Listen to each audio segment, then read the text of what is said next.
अरे ऐसे क्या देख रहे हो? मैं हूँ तुम्हारी अनुपमा।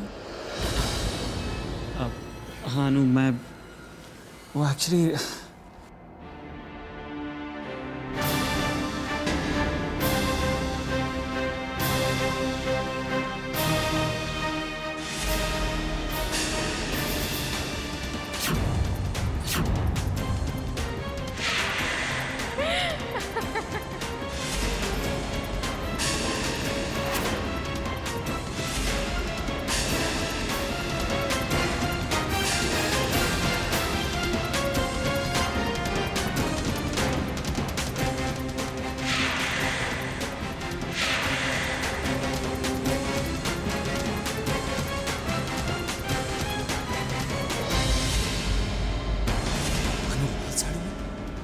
साड़ी तो अदिति की। ये साड़ी तो मैंने खुद उसे लेकर दी थी। ये क्या हो रहा है? कहीं ऐसा तो नहीं कि अनु को कोई उलझा रहा है? पर ये लाल साड़ी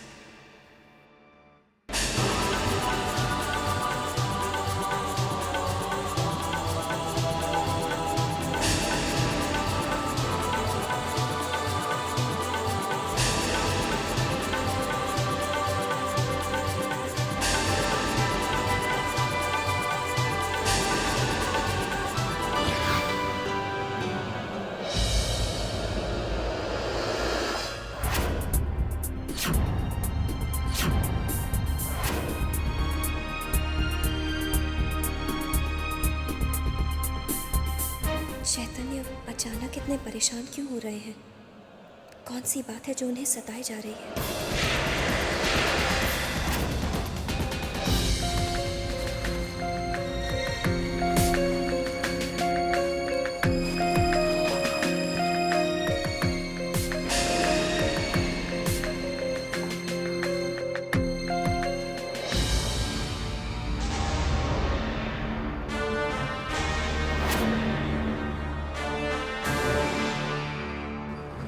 क्या हुआ चैतन्य?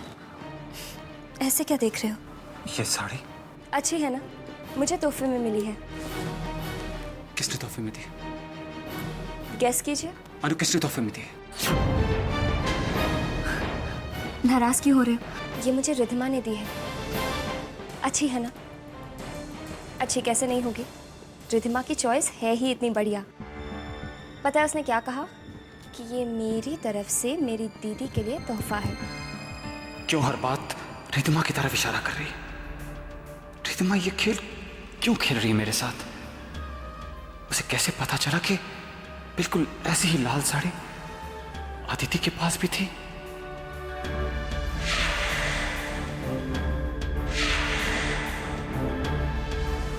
चैतन्य, क्या हुआ? क्या सोचने लग गए? आपकी तबीयत तो ठीक है ना? अनु, रिधिमा तुम्हारे साथ मंदिर क्यों नहीं गई थी? I mean, मेरा मतलब है तुम उसे अपने साथ मंदिर क्यों नहीं लेके गई? वो घर पे अकेली बोर हो गई होगी। मैंने तो उसे कहा था कि हमारे साथ चले, लेकिन उसी ने जिद की कि उसे घर पे रहना है, आराम करना है। मैं जानता हूँ वो घर क्यों रुकना चाहती थी। चैतन्य, दोबारा कहाँ खो गए? नहीं नहीं, बिल्कुल नहीं। अनु, एक बात कहूँ, मानोगी? एक क्यों, 100 बातें मानूंगी। ये साड़ी दोबारा मत पहनना।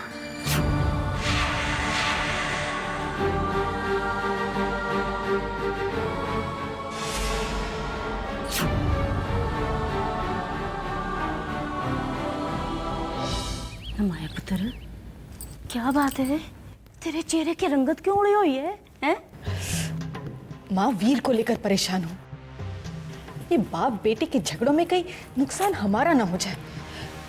अगर वीर ने खन्ना की बेटी से शादी करने से इनकार कर दिया तो? लक्ष्मी जो हमारे घर की तरफ आ रही है, वीर के इनकार से कहीं कहीं बीच रास्ते में वापस ना मुड़ जाए। नहीं नहीं माया पुत्र नहीं, शुभ शुभ बोल पुत्र, शुभ शुभ बोल। ओ पुत्र, मौके की नजाकत को समझ। ऐसा कर, वीर पुत्र को अपनी ममता का वास्ता दे, उसके साथ एकदम शांत होके बात कर और अपने दिल की बात को अनुपमा के नाम की सीढ़ी पे चढ़ा के आहिस्ते आहिस्ते वीर के दिल में उतार दे। बस कुछ भी कर, पर माया पुत्र ये वो मौका है जब तुझे वीर के दिल को पिघलाना ही पड़ेगा। अब तो इस घर का भविष्य और वर्तमान वीर की हाँ या ना पे तो डिपेंड करता है, राम झूठ ना बुलाए। वीर बेटा उठो ना, देखो मैंने तुम्हारे लिए खीर बनाई है, तुझे बहुत पसंद है ना?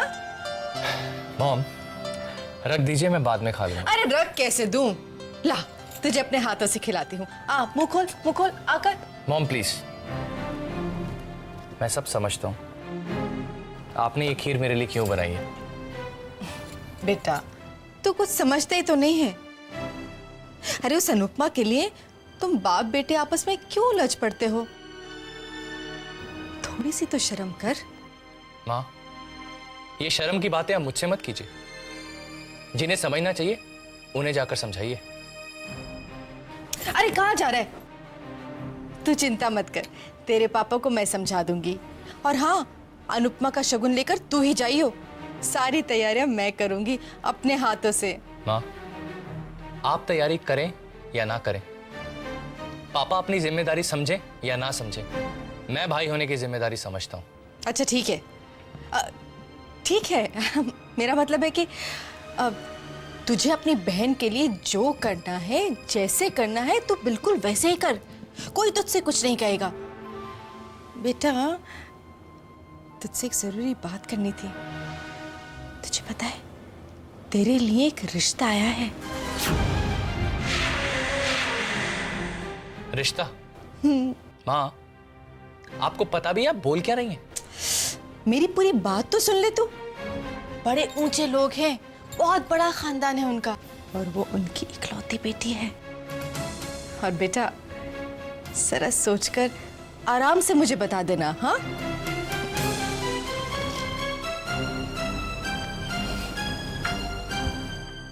सब समझ रहा हूं मैं, ऊंचे नाम वाले लोगों से आप क्या उम्मीद लगा के बैठी हुई हैं।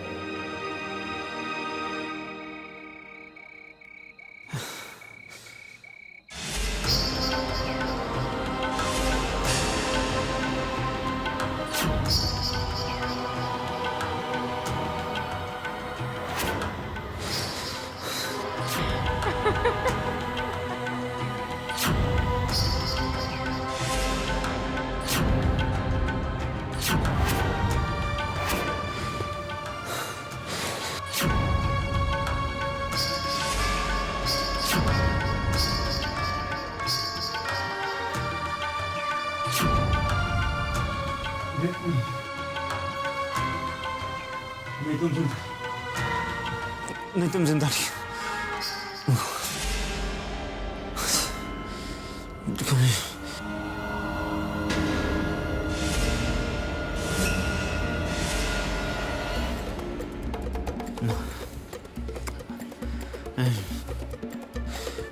नहीं नहीं नहीं, तुम जिंदा नहीं हो।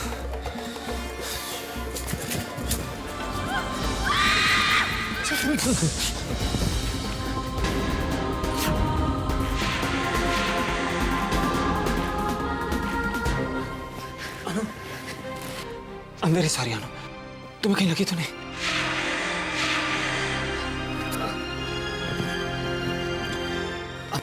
अनु, I'm sorry, तुम्हें कहीं लगी तो नहीं? अनु, क्या हुआ चेतन? क्या बात है? पता नहीं, कोई बहुत बुरा सपना देखा अनु, बहुत ही बुरा।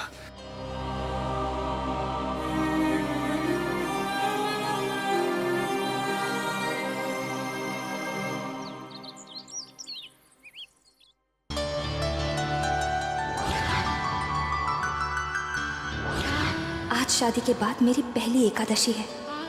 रस्म के मुताबिक पिता शगुन लेकर आते हैं। तो क्या पापा आएंगे?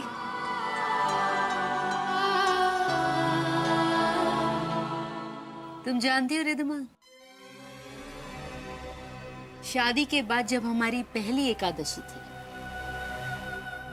तब हमारे पापा कितने प्यार और दुआओं के साथ हमारे लिए शगुन लाए थे। हाँ भाई साहब, और कितना कुछ लाए थे ना। और कैसे आपको अपने पास बिठाकर सारा दिन निहारते रहे थे। और क्यों ना, आपके पिताजी तो आपको अपनी आंखों का तारा मानते हैं ना। भाभी साहब, आज तो आपके भी पिताजी आएंगे ना, और आपको भी इंतजार होगा ना उनके प्यार और आशीर्वाद का।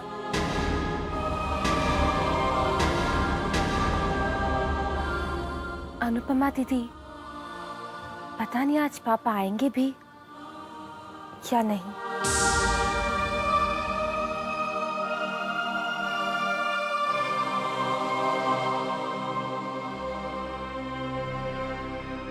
बड़ी भवानी आपके मायके से आए हुए हैं।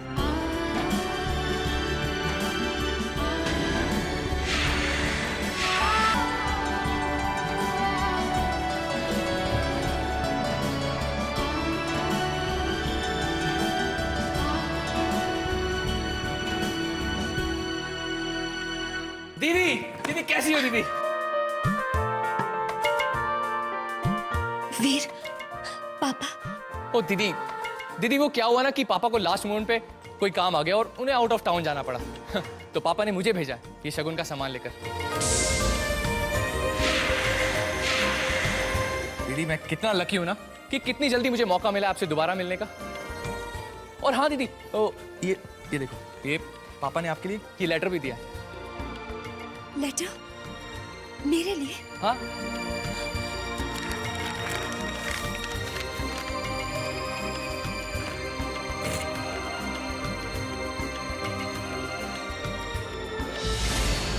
मैंने तो पहले ही कहा था कि पापा, जिन्होंने आज तक अपनी मनहूस बेटी का चेहरा तक नहीं देखा, वो भला उसके शगुन पर क्यों आएंगे? तुम्हारे पापा के दिल में अनुपमा के लिए जो नफरत है, हम उसका फायदा जरूर उठाएंगे।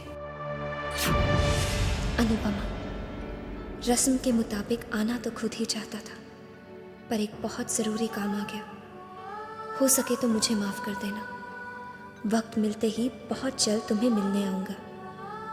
आ तो नहीं पाया, पर अपना प्यार, अपनी दुआएं और आशीर्वाद भेज रहा हूँ। भगवान से यही प्रार्थना करता हूँ कि दुनिया भर की सारी खुशियाँ और सुख मेरी प्यारी बेटी को मिले। बहुत बहुत प्यार के साथ, तुम्हारे पापा। दीदी, अरे मुझे तो बताओ कि लेटर में लिखा क्या है? तुझे नहीं पता? कमाल है दीदी, लेटर आपको लिखा है तो मुझे कैसे मालूम चलेगा कि क्या लिखा है? वीर, शायद तू भूल गया है, पर मैं नहीं भूली। इन हाथों को पकड़कर तुझे लिखना किसने सिखाया था? मैंने। तो मैं तेरी लिखावट कैसे भूल सकती? ओहो, तो वीर आया है। आपके पापा नहीं आए? इसका मतलब हमने जो सुना था वो बिल्कुल ठीक सुना था कि उन्हें आपकी शक्ल नहीं पसंद।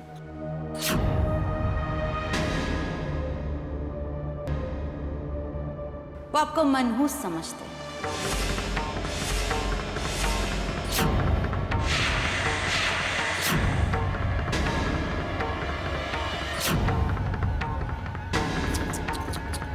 अब ये रस्म तो अधूरी रह जाएगी ना। अब आपके पापा जिंदा नहीं होते तो वो अलग बात थी। प्लीज पद्मिनी, मेरे पापा के बारे में दोबारा ऐसा मत कहना। पद्मिनी जी, पापा की तरफ से मैं आपसे हाथ जोड़ के माफी मांगता हूं। मेरे पापा की भूल की सजा आप मुझे दे दीजिए, लेकिन मेरी दीदी को कुछ मत कहिए। वीर,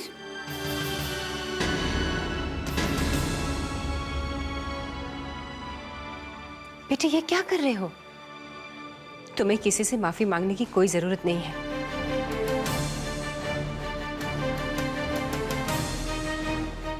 पद्मिनी,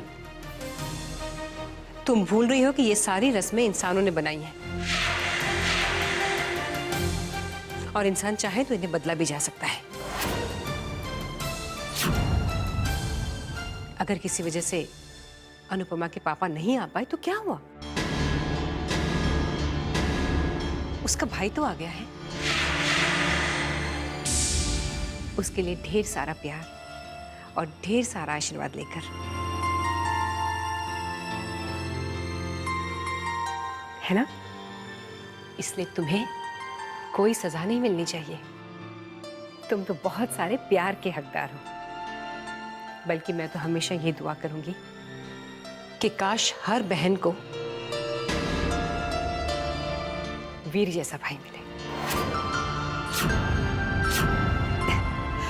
अरे शगुन लेकर आए हो, रस्म अदा नहीं करोगे?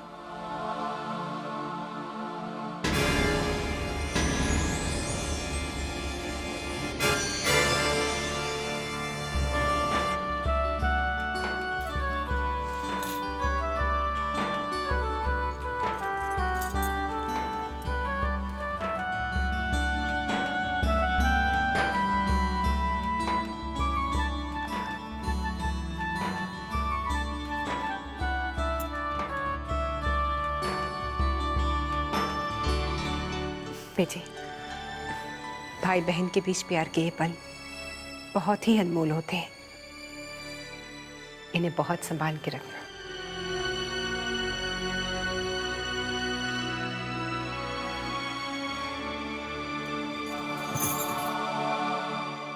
दीदी, आज आपको आपके मायके की वजह से ससुराल में बहुत तीखी बातें सुनने को मिली ना।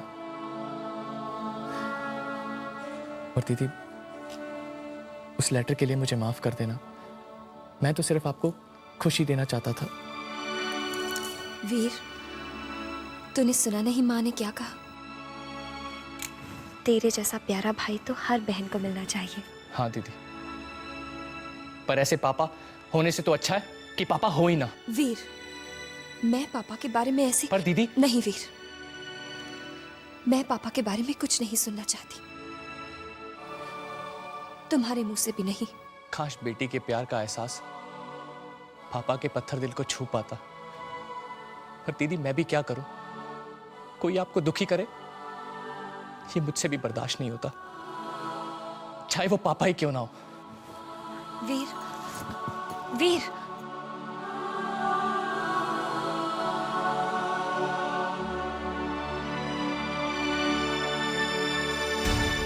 ये वीर भी ना सारे किए किराए पर पानी फेर दिया। जरा सोचो, अगर वो शगुन लेकर नहीं आया होता तो अनुपमा को ताने मारने में कितना मजा आता। कोशिश तो की थी, पर बड़ी मालकिन साहब ने तो वीर भैया का ही साथ दे दिया। सारा खेल खराब हो गया। रिद्धिमा, एक बात पूछे हम? हमें ये बात समझ में नहीं आई कि बचपन से अनुपमा को अंकल, माया आंटी और नानी मनहूस समझते आए हैं, उससे नफरत करते आए हैं, तो फिर वीर के दिल में अनुपमा के लिए इतना प्यार कैसे? ये बात तो हमें भी समझ में नहीं आ रही कि वीर को अपनी सगी बहन यानी कि हमसे ज्यादा प्यार उस मनहूस अनुपमा से क्यों है? तुम बिल्कुल ठीक कहती हो रिद्धिमा। अनुपमा में वाकई एक बहुत बड़ी कला है, भोलेपन का नकाब ओढ़कर जाल बिछाने की। लेकिन शायद तुम ये नहीं जानती हो कि हमारे अंदर भी एक बहुत बड़ी कला है, अपने दुश्मनों को धीरे धीरे तड़पाने की, उन्हें इस तरह से मारने की जैसे कोई किसी को रोज रोज थोड़ा थोड़ा जहर देकर मौत की तरफ ले जाता हो, धीरे धीरे।